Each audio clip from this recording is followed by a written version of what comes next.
Sveicināti sarunu ciklā Praktiski vesels, kur kopā ar Centrālo laboratoriju, Veselības centru apvienību un Mēnesi aptieku un kolosāliem foršiem un zinošiem veselības jomas ekspertiem mēs runājam par un ap veselību, gan par to, ko mums katram noteikti vajadzētu zināt, gan par to, par ko varbūt labāk gribētos vismaz nerunāt. Un šajā ceļā ar jums kopā atkal esmu es, Ārta Lāca, veselības vēstnese. Un es, Karlīna Elksne, ginekoloģa dzemdību speciāliste. Un šodien mūsu raidījums būs īpašs, jo mēs nerunāsim par to, ko tad darīt, kad viss jau ir slikti, bet tieši otrādi. Kā tad panākt to, lai līdz tam slikti nemaz nenonāktu. Un es ceru, ka raidījuma gaitā kopā ar mūsu viesēm mēs nonāksim pie tāda praktiski izmantojama veselības kalendāra, kurā tad būs ieskicēts, kas tad ir jādara varbūt katru dienu, katru mēnesi, katru gadu un kaut kas varbūt vienreiz mūžā, lai tā tad mūsu profilakse tiktu nodrošināta optimālā līmenī, lai mēs varētu turēt rokas uz savas veselības pulsa. Un šodien ar mums kopā ir divas brīnišķīgas ekspertes, Aija Bukova-Židaļūna, medicīnas un veselības zinātņu doktore un Rīgas Stradiņa Universitātes Sabiedrības veselības institūta vadošā pētniece, un vēl ar mums kopā ir Zana Melberga, farmaceite, Latvijas farmaceita biedrības prezidente. Jā, labdien. Pirmais jautājums ir tāds ļoti skumjas nots. Ir tāds termins kā veselīgi nodzīvotie dzīves gadi. Tātad kā nebūdams institūta vadošais pētnieks, saprotu, ka tas ir nevis mūža ilgums, bet tie mūža gadi, kurus mēs pavadam, tātad ļoti labas dzīves kvalitātes pavadam fiziskā, emocionālā veselībā. Un cik es zinu, pēc šiem te rādītājiem Latvija ir tādā, vienā no pēdējām vietām Eiropas Savienībā. Ko mēs varam darīt, lai tā nebūtu? Runājot par veselīgi nodzīvotajiem mūža gadiem, jāpatur prātā ļoti daudz dažādu faktoru, kas ar to ir saistīti. Un viens ir tieši tā, ko jūs teicāt, ko mēs paši un ik viens varam darīt. Ja skatās kopumā, kas ir tās daudzās faktoru grupas, kas var ietekmēt veselību, ir dažādas pieejas, bet viena no biežāk izmantotajām iedala 4 grupas. Un vislielākā grupa, respektīvi tie faktori, kas visbūtiskāk ietekmē katra mūsu veselību, ir saistīti ar paradumiem, ar to dzīvesveidu, ko mēs ikdienā darām vai nedarām ikdienas. Un tā arī būtu tā īstā atbilde uz jūsu jautājumu. Vai mēs varam ko darīt? Jā, tas ir tas, ko mēs ikdienā darām, mūsu paradumi. Un vai mēs to varam darīt, tas jau ir atkarīgs no katra no mums. Tad tā tiešā sasaiste ir tāda, ka Latvija ir tik sliktā pozīcijā, mums tie rādītāji ir tik neveiksmīgi, tāpēc, ka mēs neievērojam visus optimālos priekšstatus par šo te veselīgo dzīvesveidu, par veselīgiem paradumiem.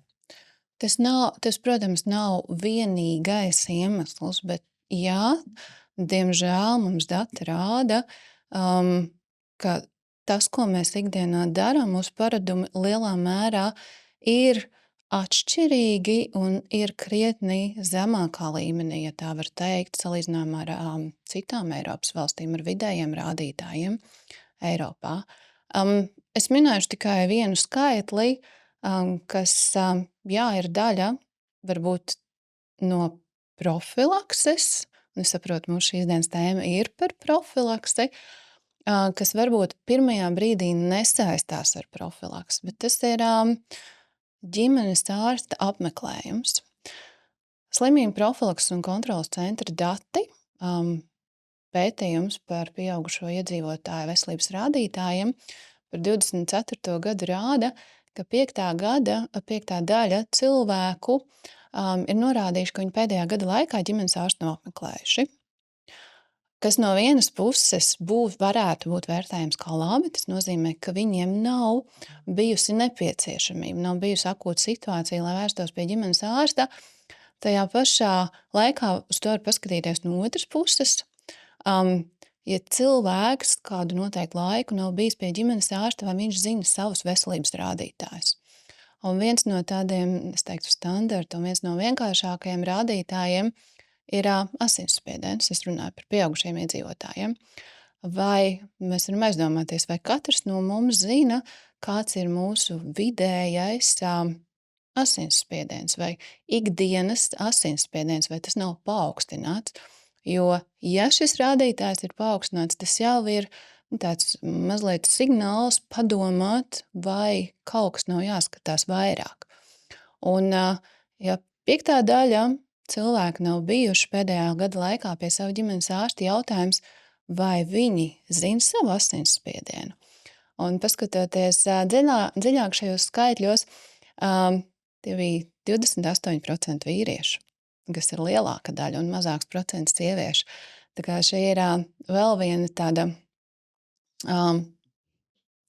aicinājums aizdomāties, cik daudz vīrieši, īpaši vīriešu labākajos gados, zina savas veselības rādītājus. Tas ir tāds fundamentāls jautājums, kāpēc mēs atliekam rūpes par savu veselību un būtībā sabotējam paši sevi.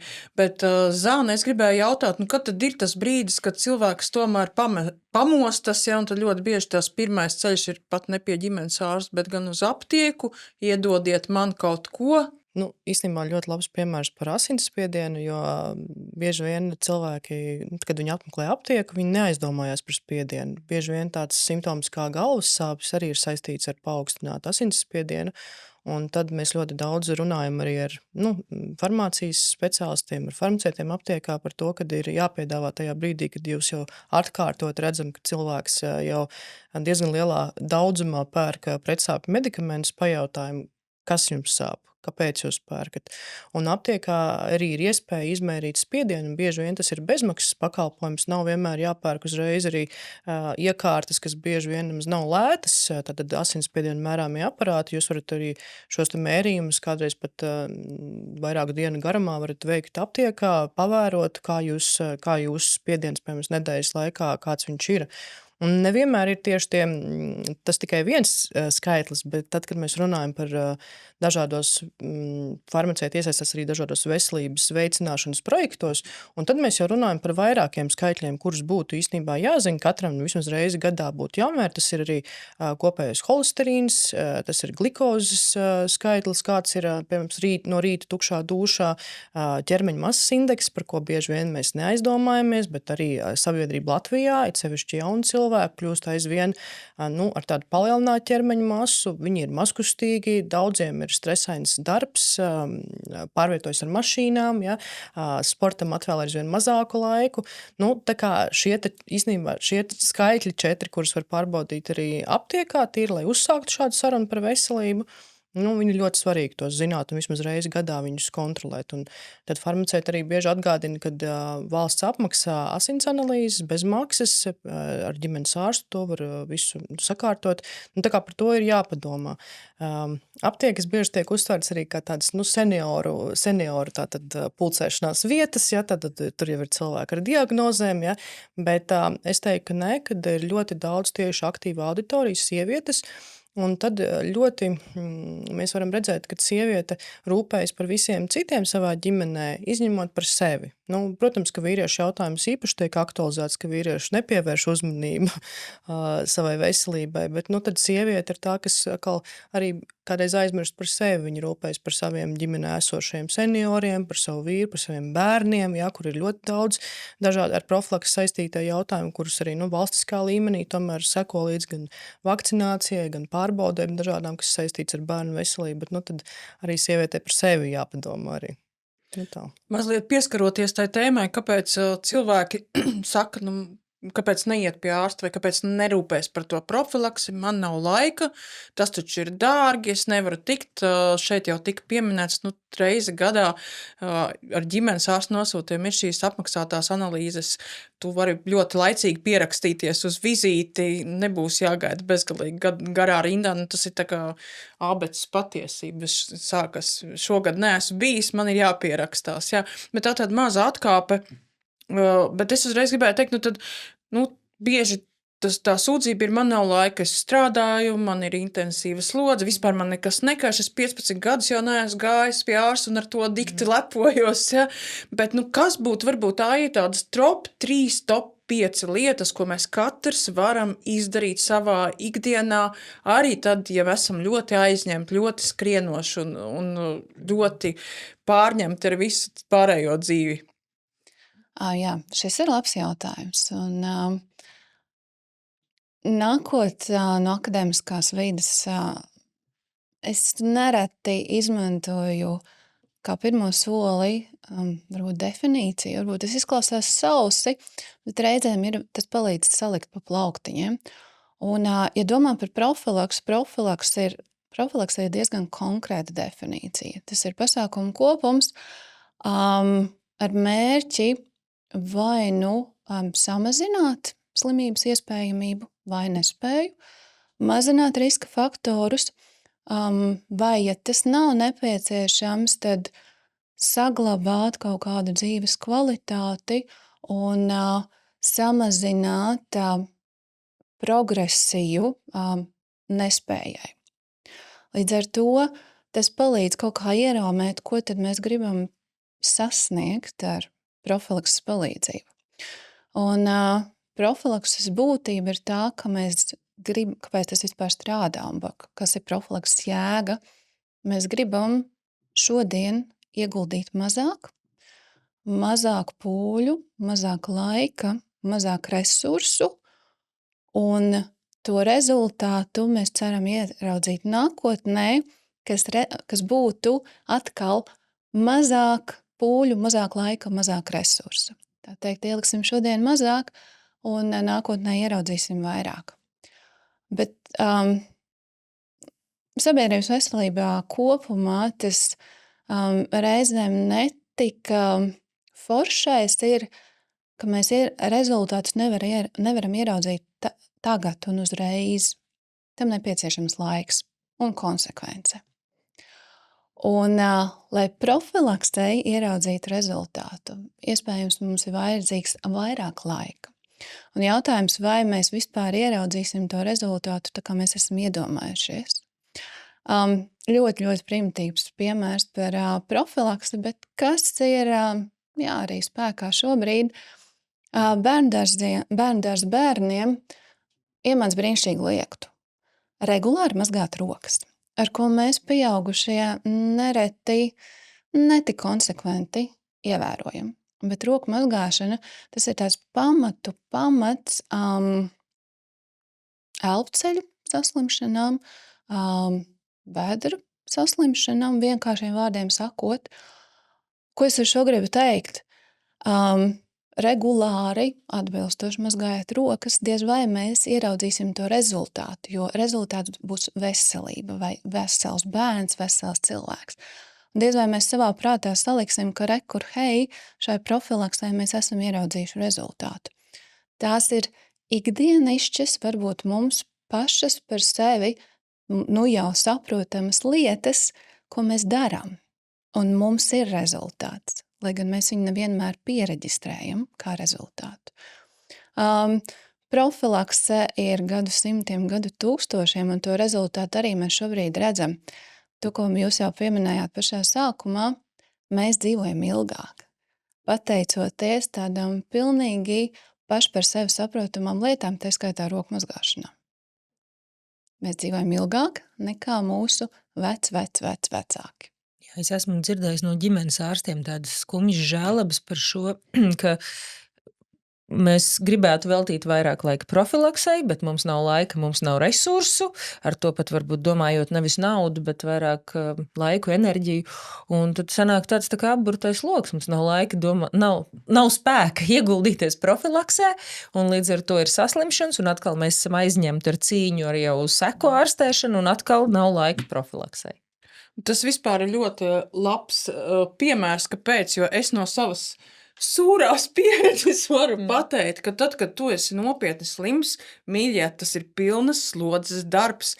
ņemties ar savu veselību. Un ja nu no kaut kā var sevi pasargāt ar profilaktiskiem pasākumiem, lūdzu, dariet to, aiztaupiet sev ciešanas un dzīves kvalitātes zudumu nākotnē. Bet, nu labi, atgriežamies pie tā jautājuma. Tātad top 3, top 5, varbūt no katras no jums, kas tad būtu tās profilaktiskās lietas, nu, kuras nevajadzētu atlikt, lai vai cik ļoti mēs būtu aizņemti un Man liekas- pilni ar savu ikdienas dzīvi. Okay, rokas ir ļoti labs punkts. Jā. Tas ir ļoti labs punkts. Man liekas, arī ir jāņem tālāk modernās tehnoloģijas. Un man liekas, ka daudzas lietas mēs varam salikt savā kalendārā, un tādā veidā arī mazāk varbūt būs, ka man nav laika. Ja mēs jau laicīgi ieliksim lietas, kas mums ir gada laikā jāizdara, piemēram, ģimenes ārsta apmeklējums, neizvēlamies varbūt to periodu tādām profilaktiskiem apmeklējumiem, tad, kad ir vīrusu sezona, ja nav vajadzības papildus vēl doties uz ārstniecības iestādi, ja nav vajadzība. Bet tāda, piemēram, pavasarī vai vasaras periodā visa ģimene kopā aiziet pie ģimenes ārsta. Tāpat arī, man liekas, par zobu kopšanu un zobu profilaksi arī ir jāpadomā, un to arī var ieplānot laicīgi jau gada griezumā, tad, kad ies bērni pie zobārsta, kad pieaugušie, kad pie higiēnista, jo par to arī ir jāpadomā. Tas ir ļoti, tāpat sievietē ginekologa apmeklējums arī var ielikt jau kalendārā un aplikācijās, un tādā veidā jau savu kalendāru saplānot un salāgot, un tas ļoti, ļoti palīdz īstenībā par to domāt. Tāpat arī, ja mēs runājam par aptieku, un tad arī kuros brīžos tad visa ģimene mēs kopīgi lietojam dažādus vitamīnu kompleksus. Un, protams, ka mēs varam runāt par veselīgu ēšanu, bet realitāte ir tāda, ka bieži vien gan pieaugušie, gan bērni izslēdz kaut kādas pārtikas grupas vai neēd kaut ko specifisku, vai pusauģu gados izvēlās varbūt neveselīgāku ēdienu, tad, kad mamma un tētis neredz, tad ko viņi ēd. Tā kā es domāju, ka vitamīniem ir sava vieta un nozīme ir, es domāju, ka C vitamīnu augstēšanās laikā un arī profilaksē visi to nozīmi zina. Covid laikā mēs uzzinājām arī D vitamīnu lielo nozīmi imunitātes stiprināšanā. Tā kā, es domāju, ka ja to visu laicīgi saplāno un ieplāno savā ikdienā, tad varbūt mazinātos arī, ka man nav laika, jo nav laika tad, kad tu neesi tam ieplānojis. Bet ja tu ieliec to kalendārā, tev atnāk atgādinājums un tu visu esi salicis jau arī grafikā un ar ārstiem saskaņojies, tad, man liekas, ir vieglāk arī atrast tam laiku. Jā, par kalendāru ļoti būtiski. Tas ir svarīgi arī no finansiālā viedokļa. Tieši Jūs kā tā. daudz bērnu māmiņa zina to, ka higiēnistu bērniem var dabūt bez maksas, Tieši tā. un tā ir brīnišķīga iespēja. Labi, ja tev ir viens bērniņš, tad varbūt tik ļoti šo finansiālo slogu neizjūt, bet tikko kā ir 3 un vairāk, tas ir ļoti no svara, bet tā plānošana ir tāda. Jā, es pierakstīju šķiet, ka janvārī un dabūju vietiņu uz aprīļa beigām. Tā kā, jā, es pilnīgi piekrītu Zanai, šī plānošana ir ļoti, ļoti būtiska. Gan no laika ekonomijas, gan no arī naudiņas ekonomijas. Tieši tā. Bet vēl visu laiku gribu atgriezties pie tiem ikdienas paradumiem aizņemtam cilvēkam. Rokas mazgājam, kalendārā saliekam, saplānojam, saulaicīgi neatstājam uz pēdējo brīdi un tad gribam visu vienā nedēļā paspēt. Iedodiet man vēl 3. ieteikumu. Es varbūt gribētu šo paskatīties mazliet plašāk. To, ko var darīt jau šodien un tagad. Un tās ir tās pavisam vienkāršās lietas, ko mums skandina apkārt. Domā, ko tu ēd. Paldies, ka pieminēji šo tēmu. Sabalansēt uzturu. Domā, vai tev ikdienā ir pietiekami, pat nepietiekami. Vai tev ir kaut kādas fiziskās aktivitātes.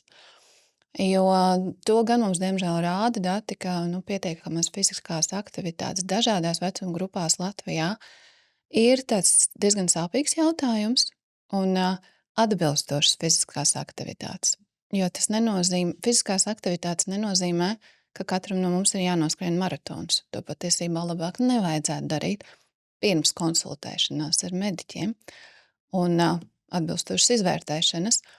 Bet fiziskās aktivitātes nozīmē arī iziet ārā pastaigāties. Ir tie dažādi brīnišķīgi izaicinājumi par soļu daudzumu, bet ko es gribētu vērst uzmanību, ka ikviena kaut kāda darīšana ir labāka nekā nedarīšana.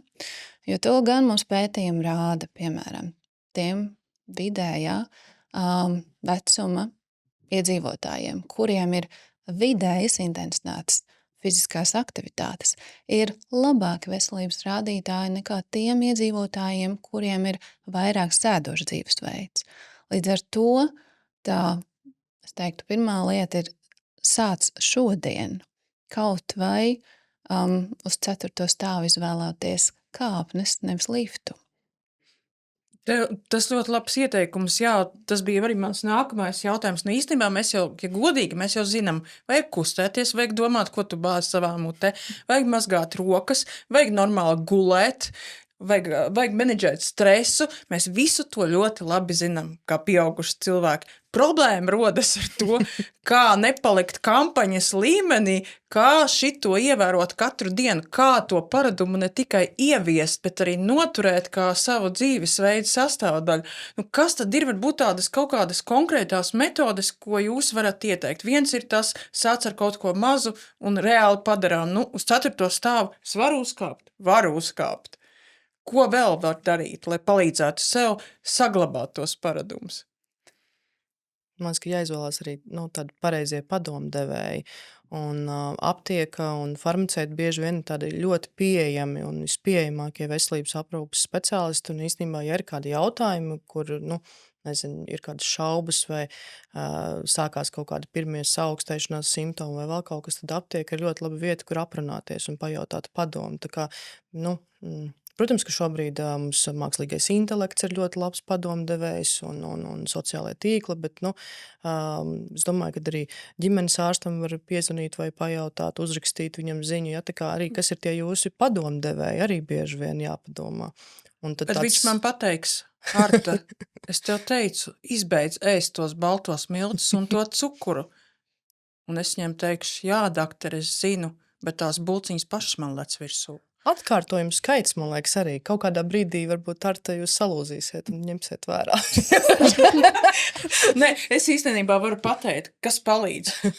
Tajā savā bļodiņā skaistajā, elegantajā, nebēšu labākas konfektes, iebēšu skaistus augļus vai burkānus. Vēl palīdz tas, ja ir domu biedri, ja tev ir kāds draudziņš, ka jūs kolektīvi cīnaties, lai to savus paradumus ieviest. Un vēl, ko es pamanīju ar kafijas deršanu, kafija atūdeņo, un tad man nieru dakteris ieteica, ka vajag dzert pretī ūdeni. Kafiju var dzert, bet jādzer pretī ūdeni. Un tad es sapratu, ka ja tev apvieno kaut ko, teiksim, tu to savu paradumu, kas tev prasa piespiešanos, apvieno ar kaut ko, kas tev ļoti patīk, kā man, piemēram, ļoti garšo kafiju, tad arī ir vieglāk. Ja tu pieliec klāt jau esošam paradumam, nezinu, piemēram, mēs katru rītu tomēr tīram zobus, tad pieliekam vēl kaut ko klāt, vēl kādu labu paradumu.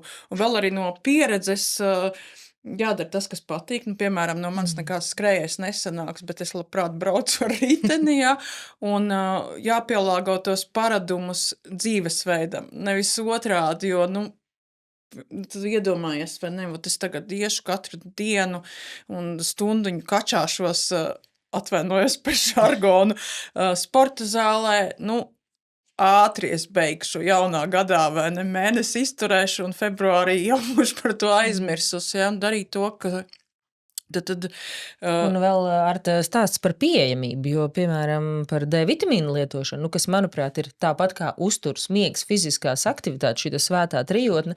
D vitamīns arī attiecas nevis uz tādām kampaņām, bet uz katras dienas lietošanu.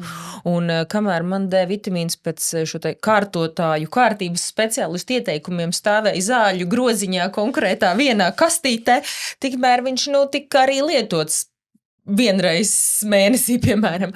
Kopš man D vitamīns stāv pie kafijas krūzītēm virtuves plauktā, galīgi ne pēc kārtības mīļotāju ieteikumiem, bet toties sniedzoties pēc savas krūzītes, ieraugu savu D vitamīnu bundulīti un man ir refleks katru rītu iepūst. Zini, kas vēl man liekas, ka ir laba lieta izveidot kaut kādu atskaites sistēmu. Tā jau, piemēram, es kādreiz to ēšanas dienas grāmatu, tā jau es taču neko, kas tur vienu bulciņu vai ne otru. Un, kad tu sāc rakstīt, skaidrs, kāpēc man tur svaros nekas nekustās un uz pareizo pusi. Un vēl maz atalgojums sev par sasniegto mazo mērķi, puķīte, piemēram. Jā. Kino apmeklējums. Es arī savām pacientēm vienmēr saku, kad viņas ir saņēmušās un atnākušas uz dzemdes kakla vēža skrīningu, tātad, kas arī reizi, tātad no 25 līdz 30 gadiem reiz 3 gados, un pēc tam no 30 gadiem reiz 5 gados ir jāizdara. Es vienmēr saku pēc tam brīnišķīgi, jūs tagad esat nopelnījuši uz kaut ko labu. Aiziet sev uzdāviniet kafejnīcas apmeklējumu vai kino apmeklējumu, kaut ko tādu skaistu palutiniet sevi, lai ir šī te atalgojuma sajūta. Īstenībā, man liekas, par vecumu arī runājot, jā, ir šiem skrīningiem arī ir laiki noteikti, tā kā arī valstī izveidot no kura vecuma, bet tas pats, piemēram, holesterīns, man liekas, arī pēdējā laikā ir arī tomēr, man liekas, jau no 30 gadu vecuma ir cilvēki, kuriem vajadzētu vismaz pārbaudīt, uzzināt, kāds ir viņa skaitlis, un daudz runā par to, kad jau aizvien jaunākiem cilvēkiem parādās jau neatbilstības normai, bet vizuāli tas arī ir mīts, kad tie ir cilvēki ar paaugstinātu svaru. Tā nebūtu, tas nav. Tie citreiz kādreiz ir ļoti kalstni cilvēki, kuriem ir paaugstināts holesterīna līmenis. Tā kā par to arī ir jāpadomā, kad ir dažādi mīti sabiedrībā. Tur, nezinu, es tagad neēdīšu treknu krējumu vai nedzeršu pienu, ja, un tad tas viss mazināsies, vai olas pārstāšu ēst. Ja. Tas arī, no kurienes holesterīns rodās, bieži vien tā ir ģenētika tīra. Ir organismā, viņš tā veidojās, sintezējās, ka viņš ir paaugstinātā līmenī. Tā kā tur ar krējumu vai kaut kāda cita lieta mums nav nekāda saistība. Ja, tā kā, vai, par cukuru, protams, īstenībā kādreiz sabiedrība vairāk uztraucās par tauku lietošanu uzturā, bet vairāk jau būtu par cukura lietošanu uzturā jāuztraucās, par ko viņi uztraucās mazāk. Ir tādas lietas, kuras, jā, kad tu sāc pētīt un aizdomāties, tad tu saproti, bet, ja tu nedomā, tad ir tā brīžiem. Tauki jau arī ļoti dažādi. Tieši tā, gan labie, gan sliktie. Jā. Tā. Par labajiem taukiem mēs arī, piemēram, no ginekologa, no reproduktologa viedokļa saku 100% par. Tas ir vajadzīgs sievišķo hormonu sintēzei kaut vai. Tā kā jā, par šo te kalendāru, ko mēs cenšamies izveidot, tātad tie ikdienas paradumi, kam pievērst uzmanības, varbūt tad rezumēšu. Tātad uzturs, fiziskās aktivitātes, adekvāts miega režīms, kā kuram citiem pietiek ar 7 stundām, citiem vajag 8 vai pat 9 stundas, bet, ja mazāk slikti, ja par daudz arī ejam pie miega speciālista pārbaudīties. D vitamīna līmenis tātad ikdienas lietošanai, kas vēl tādām ikdienas aktivitātēm. Es vēl gribētu pieminēt socializēšanos. Ļoti labi. Un socializēšanās gluži nebūs sociālo tīklu izmantošana vai tas, cik daudz cilvēku jums seko sociālajos tīklos, es ceru. Socializēšanās, un to mēs redzam īpaši gadījos vecākiem iedzīvotājiem, bet mēs tādi būsim ik viens kādā brīdī, cik socializēšanās ir liela loma ikdienas komunikācijā ar cilvēkiem, kuri varbūt ikdienas, bet regulārā komunikācijā ar cilvēkiem, kuri ir svarīgi mums, kuriem mēs esam svarīgi, lai būtu šī vide, ko jūs jau pieminējāt. Jo vide jau nav tikai telpa apkārt vai ietve, pa kuru droši pārvietoties. Vide arī ir šie cilvēki, cik līdzīgi domājoši, un tieši tā, ja jūs izvēlaties kādu virzienu, vai jūs mēģinat, vai vēlaties mainīt kādu paradumu, tomēr, ja tā vide apkārt ir tam atbalstoša, jums ir lielākas iespējas noturēties uz tā izvirzītā ceļa. Es domāju, ka brīnišķīgs piemērs ir skolu vide, kurā ir piena programma, kas ir iemācījusi daudziem bērniem dzert pienu, un ir šī augļu un dārzeņu programma, kas savā ziņā ļoti mudina bērnus ēst augļus un dārzeņus. Un kāpēc gan mēs katrs mājās nevarētu izveidot savu augļu un dārzeņu programmu, kur katru dienu tajā bļodā blakus tai bulciņai ir arī auglis. Tagad tas ir viens no veidiem. Veidot pašiem šo atbalstošo vidi sev apkārt. Jā, es atcerējos vēl vienu, tātad vēlreiz. Uzturs, fiziskās aktivitātes, miega režīms, D vitamīns, socializēšanās, Alzheimera profilakse. Iemācīties katru dienu kaut ko jaunu, kaut kādā veidā trenēt arī savas smadzenes. Tiem cilvēkiem, kas varbūt ikdienā strādā vairāk fizisku darbu, pētījumi liecina viennozīmīgi, nav nekā labāka mentālās, kognitīvās veselības saglabāšanai kā ikdienas smadzeņu treniņi. Bet, labi, tagad par tādām gada griezuma lietām. Tātad vizīte pie ģimenes ārsta, analīzes, kurās ietilpst holesterīns, pilna asinsaina, noteikti tas kā Cukuru līmenis tuksā dušā, jā, cukuru noteikti, līmenis, jā. jā. Es kā sieviešu ārsts, feritīns, ļoti Jā, daudziem jā. šis te rādītājs ir Dzelzs samazināts. rezerves parāda. Jā, tieši tā. Sievietēm noteikti vairogdziedzers, es teiktu, arī īpaši reproduktīvā vecumā. Kas vēl? Reiz gadā kalendārā jāiekļauj. Nu, dāmām ginekologu apmeklējums, zobārsts, zobu higienists visiem. Es apskatījos, ko mums katram piedāvā tās sauktās valsts apmaksātās vizītes. Un saskaitīja kopā 7 iespējas. Tas nav katru gadu, tur ir, jūs jau arī kaut ko pieminējāt, dažādi tie laika nogriežņi, bet jautājums, vai mēs katrs zinām par šīm iespējām, jā, un vai kaut kādā atvilktnē nav uzaicinājums uz kādu no skrīningiem, un būtu īstais laiks no atvilktnes to uzaicinājumu izvilkt ārā un izmantot. Viens bija, kas jau bija minēts, šī ģimenes ārsta apmeklējums, ja pēdējā gada laikā nav būtis pie ģimenes ārsta. No 40 gadu vecuma ir arī papildus šis sirds asinsvadu slimību izvērtējums, ko jau arī pieminēja. Un tad ir šie 3 vēža skrīningi, dzemdes kakla vēzis. Un es apskatījos, ir pieejami dati par 24. gadu, un atsaucība ir bijis 57%. Tas nozīmē, ka ievērojams skaits sieviešu, kuras ir saņēmušas šos uzaicinājumus uz skrīningu, līdz šim nav izmantojušas. Diemžēl par krūts vēža skrīninga atsaucību skaitļi ir vēl zemāk. 24. gadā tie bija 38%. Un, diemžēl par trešo, kas gan tiek organizēts savādāk ar ģimenes ārstu praksēm, skrīninga veidu par zarnu vēža profilaks, nevis atsaucība, bet tā aptvere, kas nozīmē, ka no atbilstošās vecuma grupas ir bijuši tikai 26%. Un tad šīs ir tās iespējas, kas tiek piedāvātas.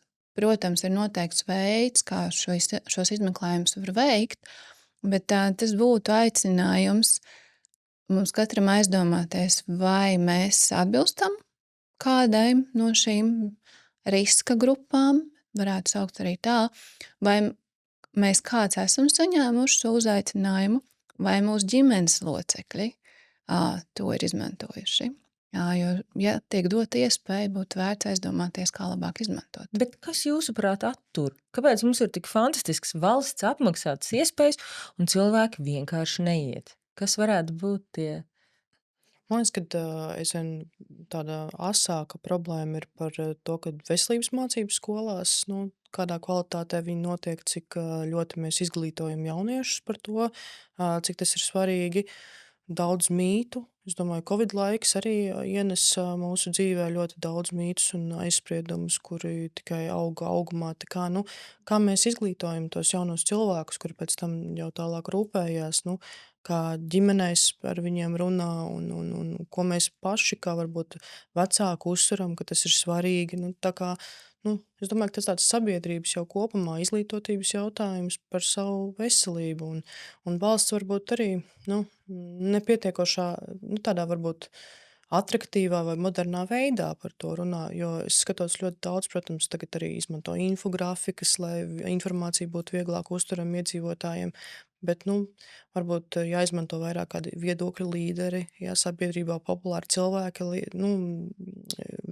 krūts vēža sakarā ļoti šo var redzēt, ļoti interesantas akcijas, kā tas viss tiek, kā par to runā ar sabiedrību, kā uzrunā sievietes un vispār sabiedrību. Tā kā es domāju, ka šajā laukā vēl ir kur strādāt un tikai jāattīsta. Tā kā mēs tā auditoriju uzrunājam, Es varbūt izmantošu izdevību un uzrunāšu auditoriju. Kā reiz šorīt es biju uz mammogrāfiju. jo man ir 40 gadi, un pēc jaunajām radiologu starptautiskajām vadlīnijām, tad mammogrāfija profilaktiski, bez sūdzībām, bez simptomiem, ir vēlams veikt no 40 gadiem, negaidīt tos 50, kad jums atnāks pirmais uzaicinājums no valsts. Un es teikšu, brīnišķīga procedūra, ātra, absolūti nesāpīga. Vispār nekādu ciešanu, ne fizisku, ne emocionālu. Tā kā mīļās skatītājs, es saku tās kategorijā 40+, lūdzu dodieties reizi 2 gados profilaktiski veikt mammogrāfijas izmeklējumu. Nu, tas ir viens no visvieglāk sasniedzamākajiem, lētākajiem veidiem, kā mēs varam parūpēties par savu veselību ilgtermiņā un izglābt savu dzīvību, un līdz ar to varam turpināt rūpēties par sevi un par saviem ģimenes locekļiem. Bet vispār tā imunitātes stiprināšana vai atbalstīšana, tā ir tāda ziemas rudens tēma, kas vasarā notiek, imunitāte pati sastiprinās. Aija. Ir pētījumi, ir mēģinājumi analizēt, vai ir saistība starp dienu skaitu ar sauli vai ar dienas gaismu un kādām izmaiņām veselības rādītājos. Tā nu gluži nav, bet par psihoemocionālo veselību gan tur saistība ir parādīta. Mēs esam tajā kontinenta daļā, kur tās tumšais laiks ir vairāk nekā citās valstīs, citās reģionos, bet atkal jautājums, ko mēs ar savu ikdienu, saviem paradumiem varam darīt, lai pozitīvā veidā ietekmētu veselību. Tas, ko es gribēju pieteikt, klausoties, profilakse nav viena reize, profilakse nav kampaņa. Protams, aiziet pārbaudīt veselību ir viena reize, bet tā visdrīzākais ir sastāvdaļa no kopējās manas attieksmes vai maniem paradumiem. Un būtu forši uz profilakses skatīties kā uz tādu ilgtermiņa ieguldījumu, ja gribam modernu vārdu, investīcija, tas labāk skan, jo tādiem maziem soļiem, vairākām atsevišķām varbūt aktivitātēm kopā jau mēs veidojam to profilaksi. Laimīgi cilvēki noteikti slimo mazāk. Tas ir pilnīgi pierādīts, un tā tas ir, jo cilvēks labāk jutīsies, jo viņš, es domāju, arī mazāk slimos. Tas ir par to arī psiholoģisko veselību un par to, kā cilvēks jūtās savā ikdienas dzīvē, mājas dzīvē, darba dzīvē. Un ja mēs darbā nejūtamies labi, tad to var redzēt, ka cilvēks vairāk slimo un visādi mēģina izvairīties no iešanas uz darbu vai iešanas uz mācību iestādi vai jebko vienkārši, ko viņš negrib darīt, viņš tad slikti jūtās. Tā kā tā psihoemocionālā veselība noteikti ietekmē to, kā viss organisms uz kaut ko reaģē. Jā, galu galā Pasaules veselības organizācijai ir veselības definīcija. Un veselība ir stāvoklis, kas ir vienlīdz sastāvošs no 3 sadaļām, no fiziskās, mentālās un sociālās veselības. Un šobrīd vēl šai definīcijai top pievienota 4. sadaļa, kas ir vides veselība, kas arī ir ļoti nopietns aspekts, kādā vidē mēs dzīvojam ar bisfenolu A, mikroplastmasu un tam līdzīgi. Bet šis ir tas, ko Zana teica, tātad ja šīs 3 sastāvdaļas mentālā, fiziskā un sociālā, un tikai pa vidu, tur, kur šie 3 aplīši visi krustojas, tikai tur ir tā pilnvērtīgā veselība, jo tikko kā viens aplīts izkrīt no aprites, tā ir automātiski sliktāk arī pārējiem 2. Piemērs sociālā veselība, tas ir arī mūsu finansiālais stāvoklis, arī mūsu sociālie kontakti. Ja tas klibo, tad agri vai vēlu sāks klibot arī fiziskā veselība. Un arī tas, protams, arī ir pierādīts, ka cilvēkiem ar fiziskām saslimšanām ir lielāka iespēja tikt arī pie kāda no mentālajām veselības problēmām. Tā kā nedrīkst aizmirst ne par vienu no šīm 3 sadaļām. Sabiedrība Latvijā, man liekas, arī, ko kolēģi jau pieminēja, tad par to socializēšanos un komunicēšanu.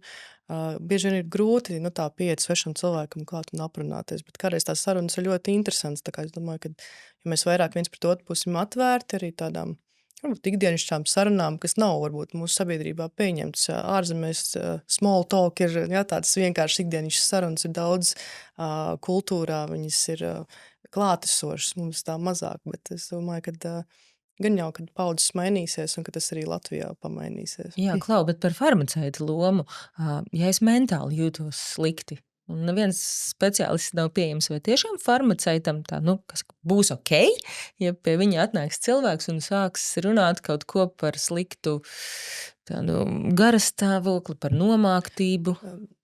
Īstenībā tā tas arī notiek. Ir aptieka un farmaceiti bieži vien ir tādas uzticības personas. Protams, kad mazākas plūsmas aptiekā to ir vieglāk un ērtāk realizēt, bet tādās, kur ir lielas rindas, protams, ka tur būs grūti to tā plaši parunāt. Bet tur, kur aptiekā varbūt ir mazāk cilvēku, kur ir iespēja diskrētāk aprunāties, ir jauni pakalpojumi aptiekās, kur ir tādas speciālas konsultācijas, kur var ar farmaceitu aprunāties tā, ka neviens varbūt blakus stāvošais to nedzird. Es domāju, ka jā, un aptieka jau, es domāju, ka gadsimtiem ir bijusi vieta, kur aprunāties par savu veselību un arī tāda vieta socializēties. Es vienmēr saku, jā, varbūt Rīga liekas, jā, tāda ļoti pilna ar cilvēkiem, bet Rīgā ir arī ļoti daudz vientuļu cilvēku, kuriem aptieka varbūt arī ir tā vieta, kur socializēties. Labs farmaceits uzklausīs. Tieši tā. Pamazām tuvojamies noslēgumam. Rezumējot, es gribēju prasīt, ja jums būtu tādam 40-50 gadīgam cilvēkam, kuram viss ir normāli, viņš jūtas normāli, viņu nekas nesatrauc, plus mīnus ēda, plus mīnus kustas, plus mīnus iedzer arī to D vitamīnu. Kā sanāk? Kas būtu tās 3-5 lietas, ko jūs teiktu, kas ir galvenie, tā ļoti konkrēti galvenie profilakses ieguvumi? Es varbūt neteiktu 3-5, es teiktu vienu. Nedomāt par veselību kā pašsaprotamu un nebeidzamu resursu. Protams, mums tas ir resurs, bet tik viens resurs ir jāpapildina. Tā, runājot līdzībās, rožu dārziņš nebūs krāšņs un skaists, ja tajā netiks ieguldīts darbs. Un arī savā veselībā kaut kādā brīdī, un jo ātrāk mēs to sapratīsim, jo labāk, ir jāiegulda. Un tikai tad mēs varam cerēt, ka pēc mēneša, pēc 5 gadiem, pēc 15 gadiem, pēc 25, lai gan mums šobrīd par to negribas domāt, tā veselība būs. Jo mana pētniecības tēma ir novecošana, sabiedrības novecošana. Un es tomēr mēģināšu aizvirzīt mazliet ar šo, jo visdrīzākais mūsu pašmērķis nav dzīvot ilgi. Mūsu pašmērķis varētu būt dzīvot ilgi un kvalitatīvi. Un ja mēs gribam to kvalitāti, vecumdienās ir jāsāk un jādomā šobrīd. Un tās ir tās elementārās lietas, ko mums stāsta par to uzturu, par tām kustībām, par to komunikāciju, par miegu un vispārējo. Ka ir jāsāk šodien, tagad ar mazāku mazumiņu, mazāku soli, jo visdrīzākais mēs vecumdienās, varbūt netik pat vecumdienās, gribam būt neatkarīgi un paši noteikt savu ikdienu. Jā, lūk, un noslēgumā es gribu uzreiz jums uzdot arī to jautājumu, ko mēs uzdodam vienmēr katram mūsu raidījuma viesim. Lūk, par to mazo lietu, ko jūs esat apņēmušās darīt tagad, bet varbūt vajadzēja sākt jau pirms 10 gadiem. Zāne, sāksim ar jums. Ko es esmu apņēmušies, un tas, ko es arī saku, ir izmantot dažādas aplikācijas, atgādinājumus un strukturēt to, pie kāda ārsta man ir jāiet, un arī es aicinu visus atrast savus speciālistus, savus ekspertus, jo es ļoti daudz esmu dzirdējis, man ir ārsts, bet man nepatīk, es pie viņa, un tad rezultāts, es pie viņa neeju. Man viņš ir, bet es pie viņa neeju. Tas nav tas mērķis, man liekas, kas pozitīvi kaut kādu pienesumu nesīs. Ja nepatīk, mainiet, jūs varat mainīt ģimenes ārstu, jūs varat mainīt savus ginekologus, jūs varat mainīt zobārstus, jūs varat jebkuru cilvēku savā dzīvē nomainīt. Ja?